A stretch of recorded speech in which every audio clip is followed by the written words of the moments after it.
Durante miles de años han guardado la promesa de la vida eterna. Envueltas en lino, rodeadas de lujo y amortajadas con misterio, las momias del antiguo Egipto son símbolos de la vida espiritual de una civilización entera.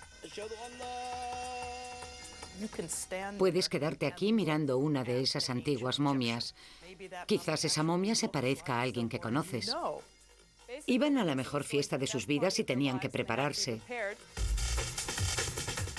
¿Por qué era tan importante estar preparados para la otra vida? ¿Qué procedimientos preservaban sus cuerpos? ¿Qué maldiciones desataban? Y perturbando su descanso, ¿profanábamos nosotros en efecto sus espíritus?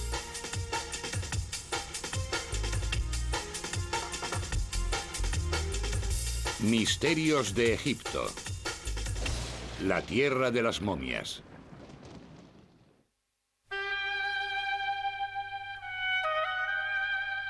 Las momias representan los misterios del antiguo Egipto. Durante siglos han sido reverenciadas, robadas, saqueadas, trasladadas, exhibidas y analizadas con rayos X, demasiado para un descanso eterno. Las momias han fascinado a Occidente durante mucho tiempo. Hemos visto cómo el interés por ellas aumentaba desde el siglo XIX. 2 siglos después, las momias, las tumbas y las pirámides atrajeron a visitantes de todo el mundo. Pero a pesar de su accesibilidad, estas momias escondían muchos secretos en sus tumbas.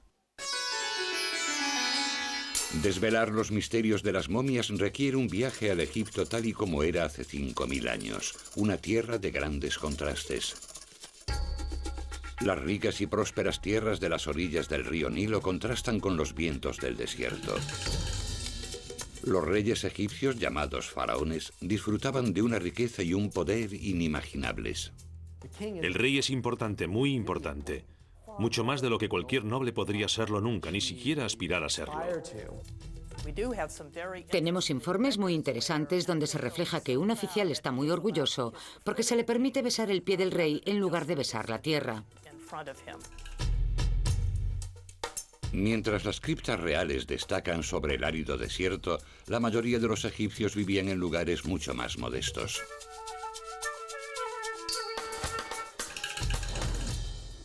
Eran principalmente agricultores y pescadores. Se levantaban por la mañana, salían a arar y después a recolectar sus tierras. Educaban a sus hijos principalmente para que siguiesen sus pasos. La vida era dura y la muerte, el paraíso.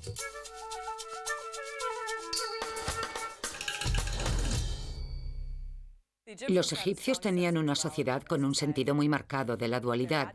Tenía que haber luz y sombra, machos y hembras, y tenía que haber orden y caos, porque si nunca había caos, no podían saber lo que era el orden. Las momias de las clases más elevadas de la sociedad nos aportan la mejor información, porque eran los ricos y la realeza los que podían permitirse un buen embalsamamiento, grandes tumbas y los tesoros y las pertenencias personales necesarias para una vida posterior. Cuando hablamos de los antiguos egipcios, hablamos principalmente de la élite, de ese 5% o un 1%, una proporción muy pequeña de la población. Todo el arte, los monumentos y las tumbas que vemos del antiguo Egipto pertenecen a las clases altas, con tiempo para producir artículos de lujo. El lujo era tan importante para los egipcios como lo es hoy para nosotros. Pero a diferencia de nuestra filosofía moderna, los egipcios creían que se lo podían llevar con ellos. Creo que los antiguos egipcios eran gente que nos hubiesen gustado. Eran muy similares a nosotros. Las mujeres tenían derechos reales de igualdad en el antiguo Egipto, a diferencia de lo que sucedía en otras culturas antiguas. Hay muchas evidencias de que los egipcios no le daban demasiada importancia a la virginidad y a ser casto o puro antes del matrimonio. Había cierta libertad sexual y también un fuerte sentido de la fertilidad. Los jeroglíficos de las ruinas egipcias revelan que la gente disfrutaba de la vida, pero a menudo también de la muerte. Los antiguos egipcios estaban tan obsesionados con la vida y con vivirla como lo estamos hoy. Sin embargo, los egipcios, yo creo, tenían una visión, que de hecho es mucho más racional, de que estamos en esta tierra por un periodo de tiempo muy limitado. Y si tu alma tiene una entidad propia, entonces va a tener una vida mucho más larga que la que hay aquí en la Tierra.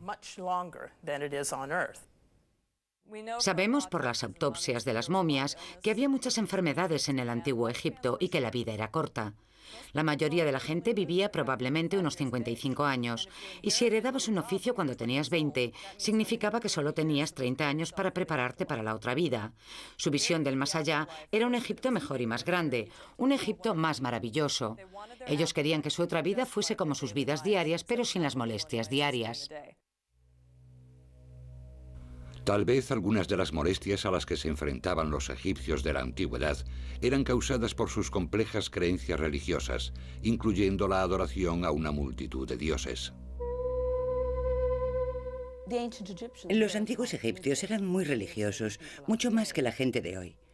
La religión egipcia se manifestaba de muchos modos, por supuesto en las joyas que llevaban, los amuletos o objetos que podían protegerles o que ellos asociaban con un dios en particular, y su amor por la vida, que querían continuar después de la muerte.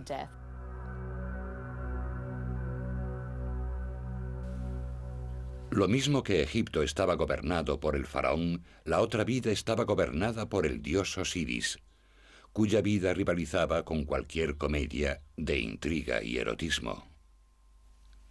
La leyenda de Isis y Osiris tiene que ver con la regeneración y con la potencia sexual en la otra vida. Osiris y su hermano Set no duraron mucho. Set era un dios de caos y desorden, y finalmente Set eliminó a Osiris, y después de matarlo esparció sus restos por los 4 puntos de la tierra. Isis era una esposa muy hacendosa, y cruzando la tierra reunió todas las piezas de su esposo Osiris. Según la tradición de la religión egipcia, inventó la momificación. Juntó todas las piezas del cuerpo de Osiris otra vez, las ató con lino y después, digamos que mágicamente, lo revivió.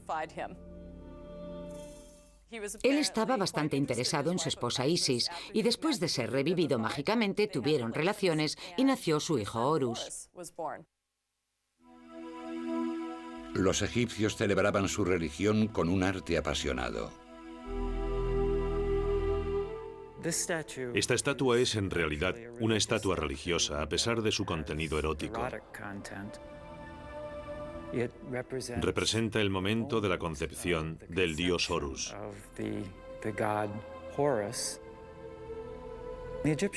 Los egipcios creían que ellos literalmente revivirían en la tierra de los muertos, y por eso guardaban estatuas como esta en sus tumbas, para asegurarse de que podrían revivir en el otro mundo.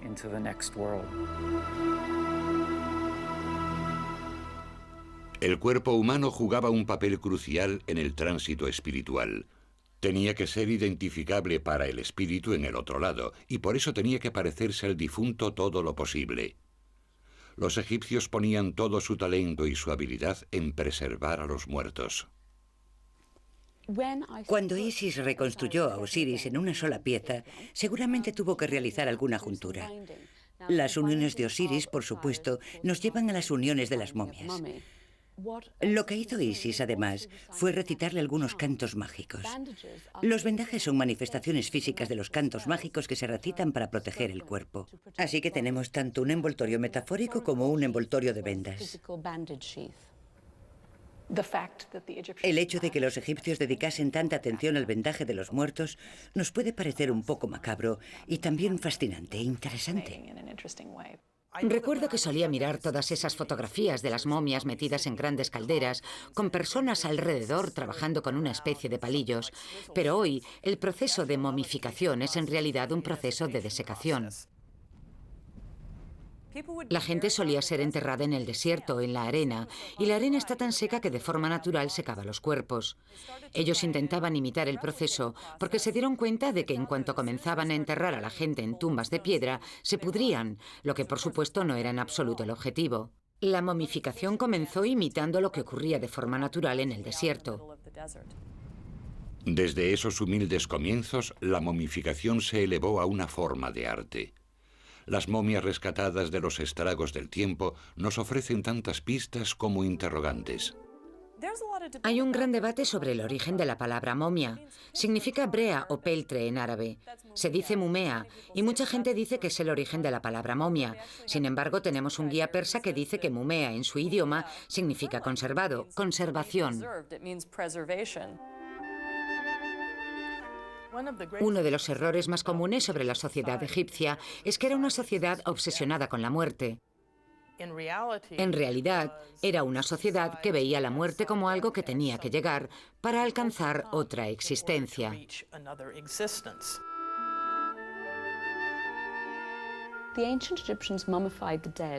Querían que el cuerpo fuese habitado por su espíritu en la otra vida.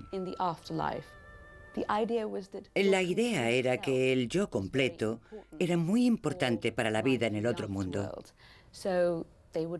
Por eso intentaban preservarlo lo mejor posible, cometer los menores errores. Así uno podría aparecer con la mejor apariencia en la eternidad. Los intentos de momificación surgieron en torno al 3500 a.C., un tiempo en el que gobernaban faraones de la primera dinastía. En principio, este elaborado y caro procedimiento estaba reservado a la realeza, aunque en años posteriores la puerta a la vida eterna se abrió a todos aquellos que pudiesen pagarse el viaje. El proceso evolucionó y cambió durante 3500 años y curiosamente desapareció. Los antiguos egipcios momificaron a la gente de muy diversas formas. Pero hay una forma clásica de momificación que se dio durante la 18ª dinastía. El proceso actual de embalsamamiento probablemente tuvo lugar en talleres especializados para ese proceso. Es sabido que la gente que estaba relacionada con ello era un grupo especial. A veces se les consideraba impuros o al menos apartados de la sociedad normal por su asociación con la muerte. Durante 70 días, estos sacerdotes y embalsamadores practicaban su trabajo, preparando los cuerpos y recitando cánticos.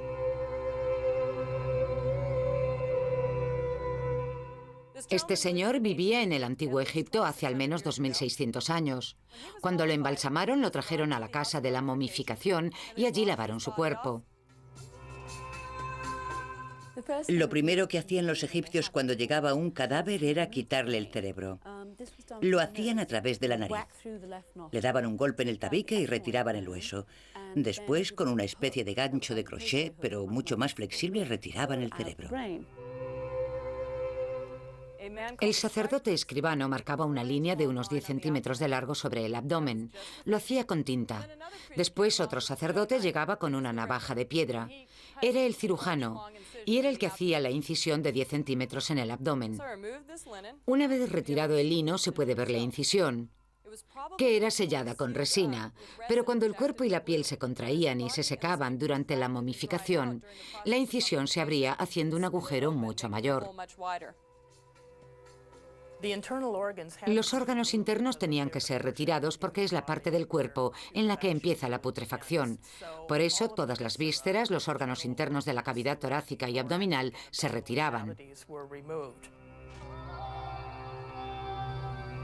A diferencia del cerebro, estos órganos internos eran tratados con reverencia, secados y colocados en vasijas separadas llamadas jarras abovedadas. Una vez que el cuerpo había sido limpiado en su interior, se rellenaba con natrón, una mezcla de sal y bicarbonato que se produce de forma natural en Egipto. Los embalsamadores cubrían el cuerpo con natrón y lo dejaban secar durante 40 días. Solo después de haberles retirado las vísceras y una vez conservado, el cuerpo estaba listo para el maquillaje. Como los funerarios de hoy, los embalsamadores egipcios hacían un enorme trabajo para conservar la apariencia, incluso endurecían el rostro para mantener su forma.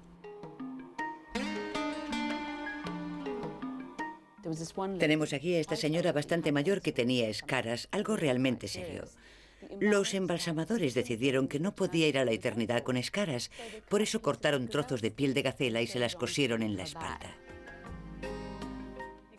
Ya no quedan muchos restos del maquillaje de este caballero, pero seguramente tenía las cejas pintadas. El famoso maquillaje egipcio se ha eliminado en varias partes. Probablemente le aplicaron henna de color rojo y barra de labios también. Sus uñas estaban pintadas de henna para asegurarse de que iba bien arreglado a la otra vida. A veces les aplicaban extensiones de pelo y tupés a los hombres. Lo necesario para tener un aspecto perfecto en la otra vida. Aspiraban a aparentar siempre 20 años. El proceso de vendaje de una momia podía llevar unas 2 semanas. El vendaje de las momias se hacía con mucho cuidado. Cada dedo era vendado por separado, después la mano entera y después vendaban el brazo. A veces encontramos vendajes con inscripciones que se hacían como protección extra para la momia. Los egiptólogos han descubierto algunas momias envueltas en más de 1000 metros cuadrados de lino, un artículo muy valioso que utilizaban como moneda de cambio. Estaba envuelto de los pies a la cabeza con vendas de lino de unos 3 centímetros de ancho, cortadas de las sábanas familiares o restos de vestidos. Literalmente enterraban a sus parientes en dinero. A menudo podemos conocer la riqueza de la familia y cuánto querían a su pariente por la cantidad de lino utilizada en su cuerpo. Medallones sagrados y amuletos, a veces más de 100, eran colocados con cuidado entre las envolturas y los bendecían. Finalmente, los embalsamadores le colocaban al difunto una máscara para poderlo identificar en la otra vida. En los periodos de riqueza de la historia egipcia, como en el caso del rey Tut, esas máscaras eran de oro con piedras preciosas incrustadas. Pero como han descubierto los investigadores modernos, las apariencias engañan. Cuando se trataba de embalsamar al rey, obviamente se ponía mucho cuidado en todo lo que rodeaba al elaborado ritual. Cuanto más bajamos en la escala social, podríamos decir que hay más carencias o que los embalsamadores eran menos profesionales. Hemos encontrado individuos vendados con huesos adicionales e individuos cuyos huesos se habían perdido. Tenemos que recordar que cuando una persona o una familia recogía de nuevo el cuerpo, recogía una pieza vendada, y no abrían los vendajes para ver lo que allí había.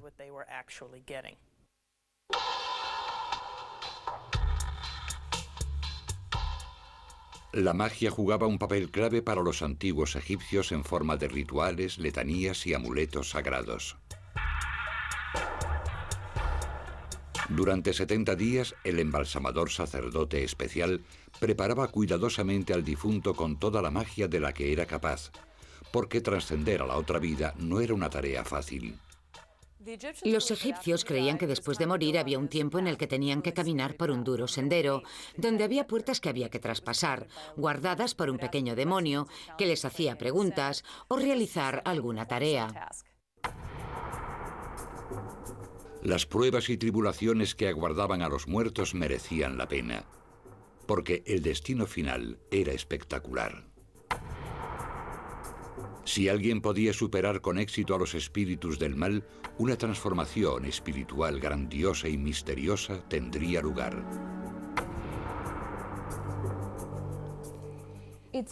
Es muy difícil entender realmente la idea que tenían los antiguos egipcios de un espíritu. Hay 3 principales que nosotros sepamos: el Ka, el Ba y el Ak. Se supone que el Ka es como tu doble, y todos nacemos con este doble. El Ba surge cuando morimos y se representa como un pájaro con cabeza humana.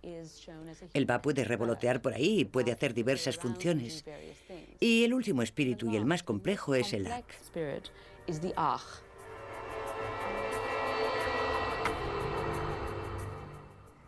La aspiración de todo egipcio era convertirse en Ak. La palabra Ak significa influyente, poderoso. Una vez que has llegado con éxito a la otra vida, te conviertes en Ak, lo que significa que puedes influir en las vidas de tu familia que sigue viviendo su vida ordinaria. Los egipcios miraban al cielo, veían las estrellas y pensaban que eran Aks, espíritus de sus ancestros. Para alcanzar este estado de gracia, el rey muerto era equipado con un auténtico despliegue de artículos para la otra vida. Todas las momias necesitaban un sarcófago para guardarlos y protegerlos en su viaje. Lo que empezó con una sencilla caja de madera se convirtió en una caja mortuoria finamente tallada y completada con una máscara. Este sarcófago fue fabricado sobre el año 1000 a.C., en la dinastía 21. Los sarcófagos egipcios se decoraban con escenas de situaciones que los egipcios esperaban que le sucederían en el otro mundo, también con textos de plegarias que recitarían en la siguiente vida. Esta es la prueba final que un egipcio debía pasar para ser admitido en el otro mundo. Un corazón se pesa con las plumas de la verdad. Si has tenido una buena vida, estará en equilibrio y podrás pasar a la otra vida. Si la persona ha sido mala, nosotros nunca hemos visto ejemplos, pero en teoría, si la persona ha sido mala, entonces este monstruo dibujado aquí le comería el corazón y la persona no continuaría la vida en el otro mundo. Una recopilación de escrituras místicas, que ahora conocemos como el Libro de los Muertos, ayudaba al difunto a superar los obstáculos potenciales, aportándole una especie de mapa divino hacia la otra vida. El Libro de los Muertos consiste en una serie de letanías que ayudarían a los difuntos a realizar el tránsito. Ya sabe, el difunto se enfrenta a una gran serpiente que escupe veneno y tiene que rezar una determinada letanía que significa que ha tenido una vida honrada. Entonces la serpiente no le escupirá o morderá y podrá entrar en la otra vida. Básicamente era un pasaporte con una guía en su interior. No te abriré, dice el cerrojo de la puerta, a menos que digas mi nombre. El vigilante de su madre es tu nombre.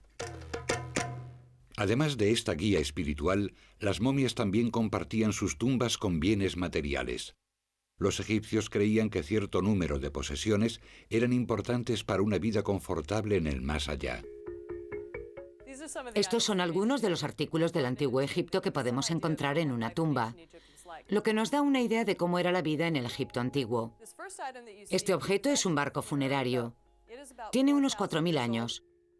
Es un sarcófago completo y tiene además a su esposa llorosa del otro lado.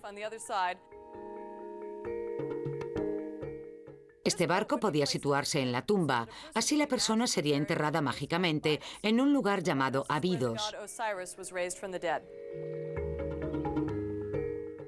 Este otro objeto no es una representación mágica de nada, es un tablero de Senet, el juego de mesa más popular del antiguo Egipto.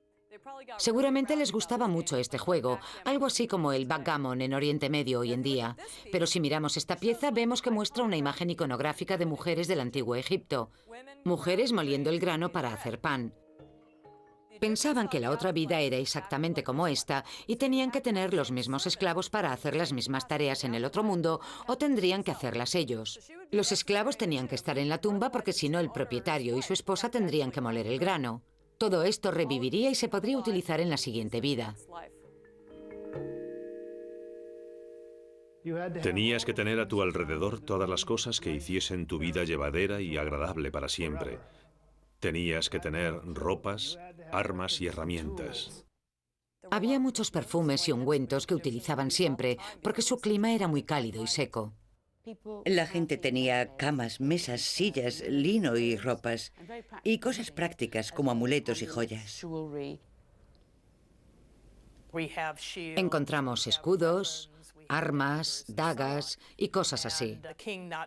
El rey realmente no necesitaba estas cosas para ir a la batalla. Son objetos para los ritos ceremoniales, piezas de oro y objetos dorados.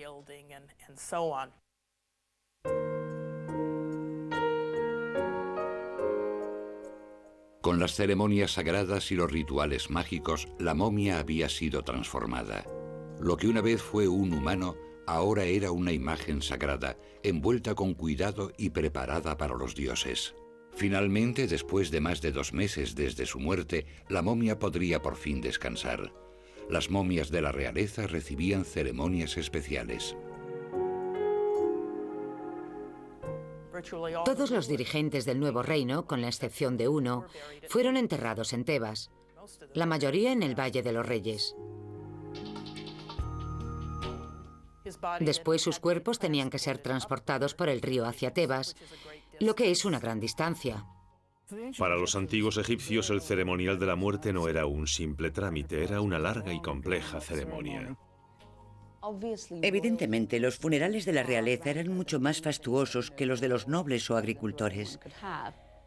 Lo que sabemos sobre los funerales proviene de las paredes de las tumbas y también de las descripciones del proceso funerario en sí mismo.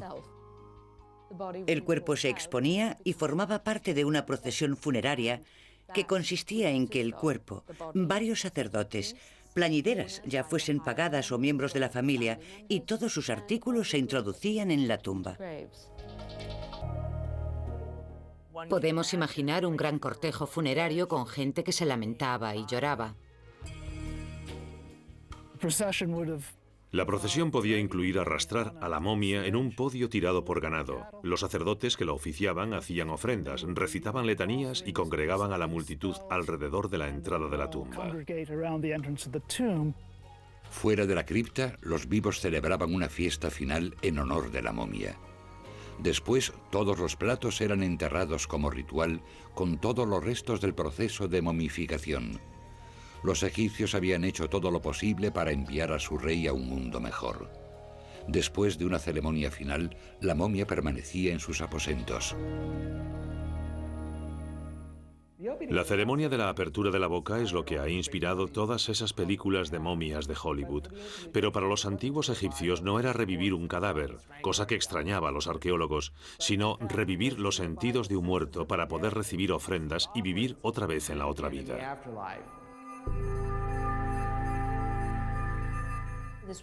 Esta ceremonia era realizada fuera de la tumba, donde el hijo del heredero del difunto y varios sacerdotes le restituían los 5 sentidos. Le tocaban los ojos sobre la máscara y decían, ya puedes ver otra vez. Le tocaban la nariz y decían, ya puedes respirar otra vez. Le tocaban las orejas y decían, ya puedes oír otra vez. Al final tocaban la boca y decían una fórmula mágica. Eres joven otra vez, vivirás otra vez, serás joven para siempre. Eso significaba que dejaba de estar en esa especie de tierra de nadie y formaba parte otra vez de todo el sistema egipcio de vida, muerte y espíritu. Por fin, festejada y honrada, con sus sentidos revividos, la momia real se embarcaba hacia su último viaje.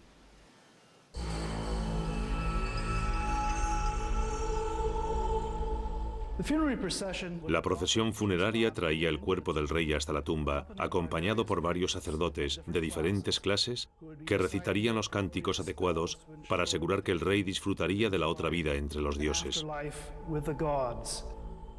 Y traían el cuerpo hasta aquí en su ataúd, probablemente de oro, y lo colocaban aquí en este sarcófago, y el propio sarcófago se colocaba en este otro, un sarcófago de piedra, más grande, en el medio de la tumba. Aquí en el punto focal, con todas las escrituras místicas y la imaginería que decoraba las paredes.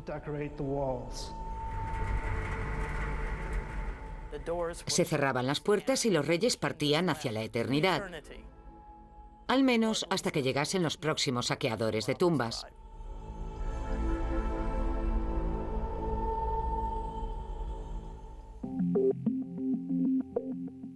Los edificios y los artículos que dejaron los egipcios expandían el alma de los antiguos. Muchas de las enormes estructuras que han permanecido durante miles de años son tumbas o monumentos a la muerte. Cuando un individuo se convertía en rey tenía 2 obligaciones inmediatas. Una era encargarse del entierro de su predecesor.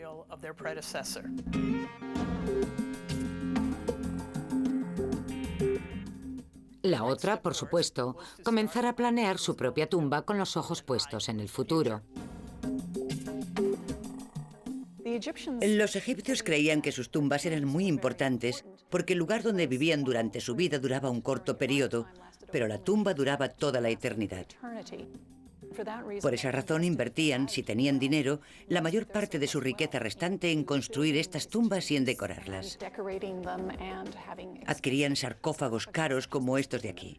Estos objetos eran un símbolo de alto estatus, algo así como mi tumba es más grande que la tuya.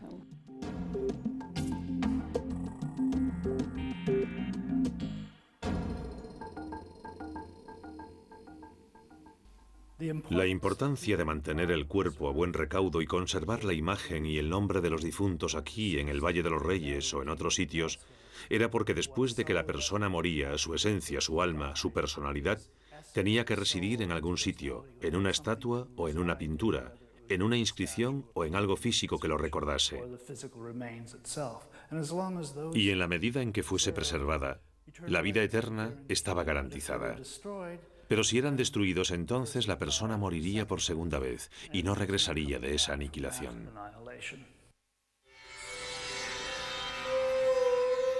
¿Fue el miedo a la aniquilación lo que llevó al rey Khufu a construir esta gran pirámide? Tal vez. Pero en los últimos años, el miedo a los ladrones de tumbas hizo surgir un lugar funerario nuevo y más seguro, el Valle de los Reyes. El Valle de los Reyes data del primer periodo del nuevo reinado.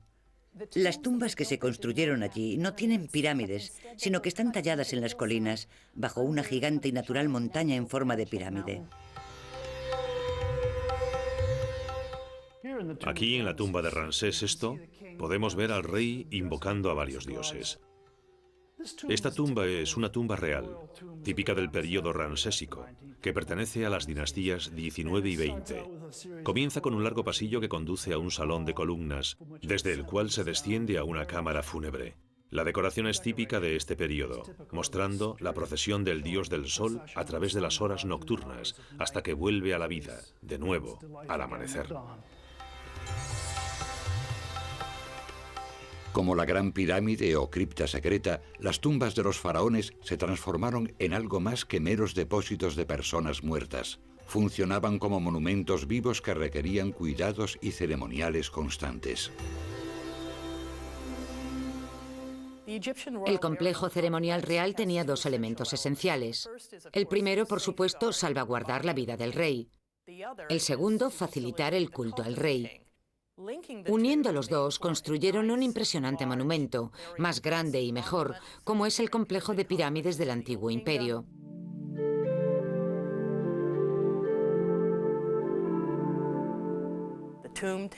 La tumba tiene forma de casa, y lo más importante es proteger al difunto y sus ofrendas alimenticias, sus libaciones y todo eso.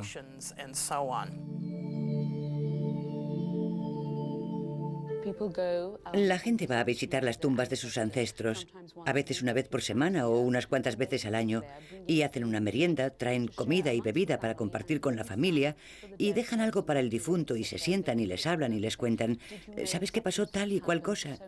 Es una buena forma de incluir en tu presente a alguien que ha muerto.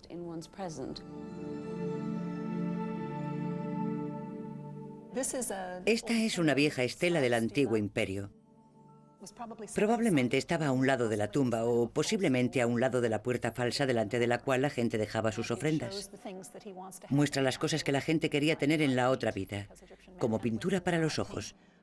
Porque los egipcios, hombres y mujeres, se pintaban los ojos. Querían pintura negra y pintura verde. Querían que se les ofrendaran los 7 aceites sagrados. Querían 1000 rebanadas de pan, 1000 jarras de cerveza, 1000 jarras de alabastro y 1000 gansos. Pero en lugar de dárselo al difunto, algunos egipcios se lo quedaban. Después de todo el tiempo y esfuerzo de la momificación y el entierro, los ladrones saquearon y robaron estas supuestas tumbas sagradas. No es un misterio el por qué las pirámides fueron saqueadas. Les hubiese sido más fácil poner un letrero diciendo, hay un gran botín aquí dentro, mejor que construir una pirámide. Eso atrae a los ladrones. Ladrones de tumbas, ¿qué podríamos decir? Es la segunda o tercera profesión más antigua del mundo. Ya se practicaba en tiempos predinásticos y, por supuesto, la gente que entraba en esas tumbas se encontraba con gente disecada, pero personas posiblemente reconocibles.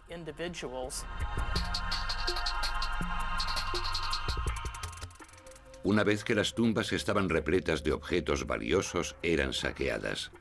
Y las momias que habían requerido meses de trabajo eran robadas para quitarles sus amuletos sagrados. Aquí estaba este tesoro, tirado al lado de la colina.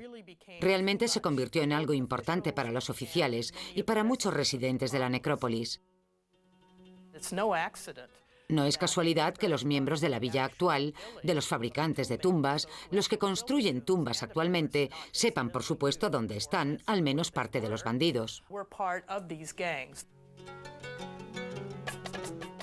Suponemos que los primeros robos en las tumbas no serían una entrada alegre, destrozándolo todo, sino más bien una incursión rápida y planeada. Entrarían en la tumba con un tiempo limitado porque hay seguridad fuera. Tal vez sobornaran a un guardia o dos para que les dejara un poco más de tiempo. Podemos imaginarnos a estas extrañas figuras en sus divanes mirándolos. Seguro que se pusieron nerviosos. Buscarían objetos fáciles de vender. No cogerían esta hermosa vasija con el nombre del rey Tut grabado porque la gente sabría inmediatamente que lo habrían robado. Buscarían oro. Los saqueadores tenían tanta creatividad como los constructores de pirámides y se las arreglaban para burlar las medidas de seguridad de cuando en cuando. Solían causar grandes daños en las tumbas. Destrozaban y quemaban momias, seguramente para evitar que los espíritus del rey les atacasen, pero también podían tener prisa porque habían burlado las medidas de seguridad y habían entrado en la cámara funeraria. Hubo casos de juicios en el antiguo Egipto de gente acusada de robar tumbas. El castigo por robar una tumba era extremadamente duro. Si entrabas en la tumba de alguien, corrías el riesgo de destrozar su otra vida por completo. Y eso para los egipcios era peor que un asesinato. Los ladrones de tumbas eran empalados. Los sentaban en un palo rígido hasta que morían. Eso es bastante malo. Esta gente fue castigada con los 5 cortes, es decir, les cortaron las orejas, la nariz, la boca y a veces les sacaban los ojos. Los empalaban y retiraban sus nombres de todos los textos para que no pudieran existir nunca, nunca más. Un intento por proteger a los muertos de la gran oleada de robos de tumbas surgió a finales del Nuevo Imperio, cuando muchas momias reales fueron reenterradas en criptas en el Valle de los Reyes. Aún así, linajes enteros de momias permanecieron juntas hasta ser descubiertas en el siglo XIX por otra generación de saqueadores. Una vez que apareció el turismo, especialmente en 1800, los ladrones de tumbas se dieron cuenta de que podían vender algo más que oro y joyas, porque a la gente le gustaba el arte de las tumbas. Por eso entraron y comenzaron a cortar las máscaras de los ataúdes, a arrancar trozos de las paredes y se lo vendían a los turistas, que no sospechaban o que no les importaba. No se sabe a quién. Hay un famoso pueblo egipcio que está construido sobre un cementerio. Cuando la familia murió, entraron en la tumba, sacaron todo el arte que pudieron y lo vendieron. No fue hasta la década de 1890, con el trabajo del arqueólogo Flinders Petrie, cuando las momias comenzaron a ser adecuadamente conservadas y estudiadas.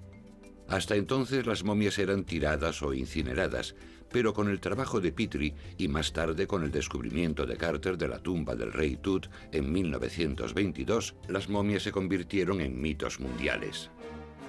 En los años 30, Hollywood las mostró como muertos vivientes asesinos en serie. Resurrección. Los principios religiosos de Oriente eran muy férreos cuando se filmaron esas películas de momias, y creo que lo recogieron y crearon ese maravilloso mito de las momias, que sin embargo estaba alejado de la realidad. A pesar de esos monstruosos mitos, o quizás a causa de ellos, los visitantes acudían en masa a Egipto en busca de la verdad. El año pasado acudieron más de 500.000 de turistas para escalar las pirámides, bajar por el Nilo en Falúa y, por supuesto, alucinar ante las momias. Encerrados ahora en cajas climatizadas, despojados de sus reales envolturas, los muertos del antiguo Egipto todavía ejercen una atracción hipnótica. Las momias son un punto de contacto inmediato entre nosotros y los antiguos egipcios.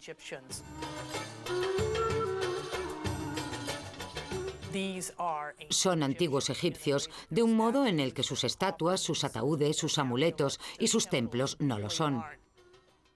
Podemos mirar a estos antiguos egipcios y quizás esa momia se parezca a alguien conocido.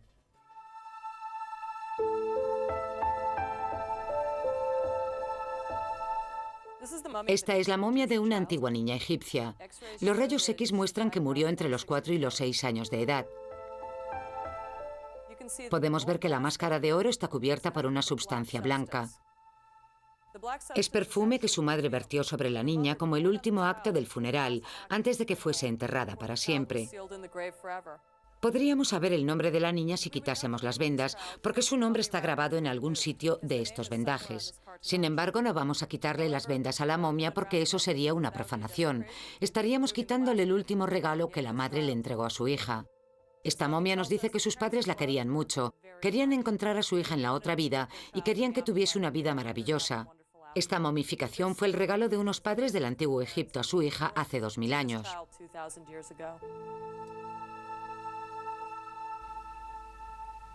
Pocas momias han alcanzado tal dignidad. Los ladrones de tumbas saquearon todo tipo de valiosas momias. Otra cantidad incontable fue víctima de una extraña moda medieval. Los médicos desde el siglo XII en adelante tomaban muestras de las momias, las molían y se las daban a la gente como medicamento. Esto sucedía en Europa.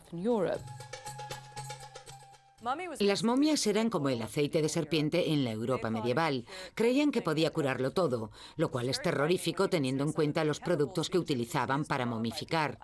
Mucha gente fue envenenada y se moría a causa del polvo de las momias. Habitualmente la gente cogía cualquier momia. Solo intentaban que tuviese cierta calidad. Y de hecho hay tratados de medicina que dicen: debe usted escoger la momia con cuidado, debe oler bien, un poco a especias, y debe hacer un polvo granulado. Claramente este hombre no estaba acostumbrado a las momias porque huelen realmente mal. La demanda de momias era tan alta que superaba la oferta. Así se desarrolló una floreciente industria que continuó en el siglo XIX, cuando las momias se fabricaban como objeto turístico, momias modernas. Flinders Petrie tuvo una experiencia cuando se acercó a una turista británica que había comprado una momia, y cuando ella se la estaba mostrando a Petrie, este dijo: «Conozco a ese hombre, es un ingeniero de ferrocarril». Por tanto, que alguien lo hubiese identificado debió dejarla desconcertada. Hoy se utilizan para hacer pinturas. Si nos fijamos en el arte del Renacimiento, uno de sus colores es el marrón momia. Se le llama así porque molían las momias y hacían pinturas.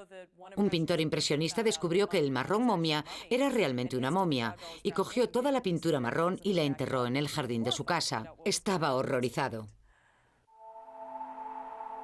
Cuando los ladrones de tumbas hicieron su aparición, los antiguos egipcios comenzaron a escribir maldiciones en las paredes de las tumbas. Hay maldiciones en las tumbas privadas de los tiempos de las pirámides. Podemos encontrarlas inscritas en las cámaras de las capillas de las ofrendas. Están dirigidas a la gente que viene a las tumbas. Dicen que cualquiera que venga a hacer ofrendas de alimentos será bendecido, y los que vengan a dañar las tumbas serán unos malditos en la otra vida.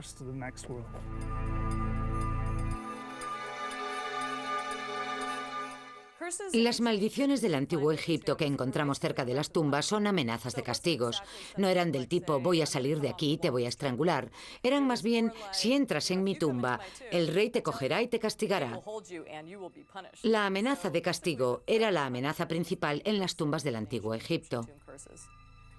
El hombre que abrió la tumba del rey Tut supuestamente cayó víctima de la más famosa maldición de las momias.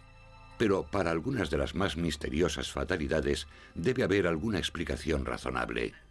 Algunas personas han sugerido que las tumbas contienen moho y esporas, y que una vez abierta la tumba, estas esporas se activan de nuevo y son la causa de enfermedades que pueden estar relacionadas con lo que la gente llama la maldición de las momias.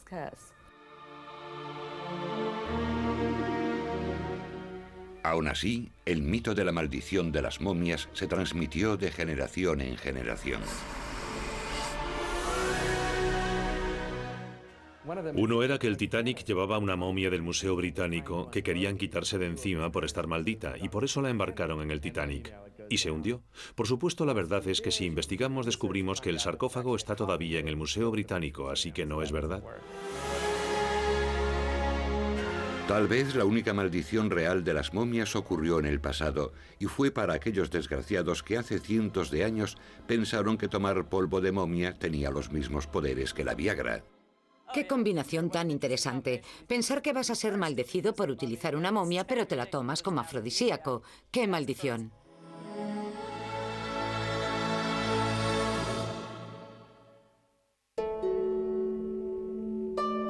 Es una suerte que muchas momias hayan escapado de ser convertidas en píldoras o pintura. A pesar de su largo silencio, estos ancestrales cuerpos todavía aportan mucha información a los egiptólogos. Las momias que excavamos son una de las fuentes mayores de información de la vida diaria y del tipo de vida que llevaban. La ciencia moderna les permite a los físicos y antropólogos sacar conclusiones sobre el tipo de trabajo que hacían y nos hablan de sus enfermedades. Pero yo creo que lo más interesante son estos hallazgos sobre la musculatura. El tipo de musculatura de la persona muerta nos cuenta la diferencia entre alguien que pasaba su vida moliendo grano y alguien que pasaba su vida corriendo para llevar y traer mensajes para el rey, o alguien que pasaba su vida sentado escribiendo papiros.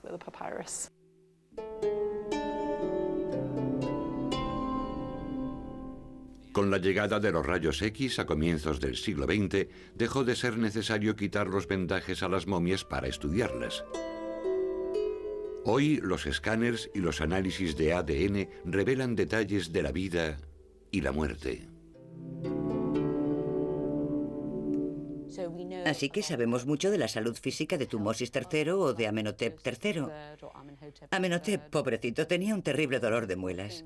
Le gustaba mucho comer dulces y muchas otras cosas. Debió de pasar por una terrible agonía. Osteoporosis y ese tipo de problemas.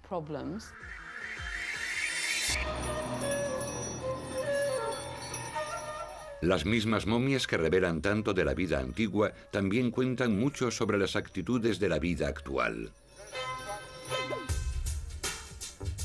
Tal vez nuestra constante fascinación por las momias proviene de que los antiguos egipcios, después de todo, conquistaron la muerte. La idea, creo yo, de que los antiguos egipcios eran un gran almacén que contenía conocimientos secretos, idea que los griegos difundieron, nunca nos ha abandonado. La gente siempre está buscando algo más de los valores espirituales que los antiguos egipcios nos pueden aportar. No creo que analizar las momias pudiera ser considerado una violación para los antiguos egipcios. Abrir una tumba podría ser una violación. Sin embargo, hay evidencias de que creían que una vez que el espíritu había llegado a salvo a la otra vida, la tumba y el cuerpo también habían conseguido su propósito. Así que no estoy segura de que los antiguos egipcios fuesen apaleados por abrir una tumba 2000 años después. Y también creo que ellos querrían ser entendidos. Además, si dices el nombre de alguien o si lees su ataúd en voz alta, le estás guiando a la otra vida. Cuidando de la otra persona, simplemente diciendo su nombre, estás dándole la oportunidad de ir a la otra vida. Amenhotep, Akenatón, Tutankamón. Gracias a las momias del antiguo Egipto, sus nombres se dicen y se leen todos los días, miles de años después de su muerte. Tras ellos dejaron tumbas y tesoros, magia y misterios, pirámides y rompecabezas. Y aunque estas momias nos cuentan muchas cosas de un mundo antiguo, ciertos aspectos cruciales permanecen obstinadamente en silencio. Una de las cosas que más les interesa a los egiptólogos es cómo sonaba su lenguaje, porque como no escribían las vocales, no sabemos cómo sonaban sus palabras, y hay muchos textos con juegos de palabras y cosas así que nos dificultan su entendimiento.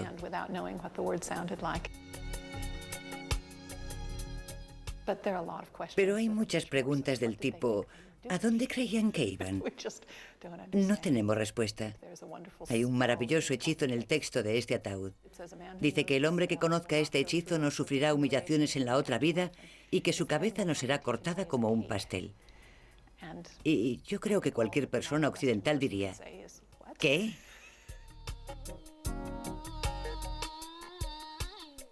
Mi cadáver es permanente, no correrá peligro ni será destruido en la tierra del más allá, proclama el libro de los muertos.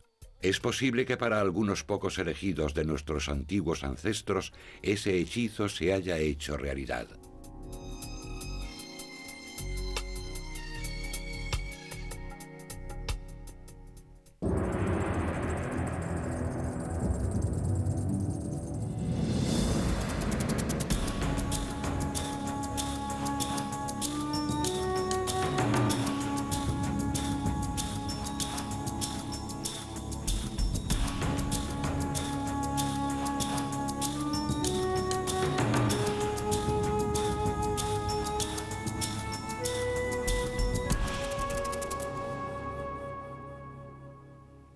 La muerte del rey Tut es un misterio. Fue asesinado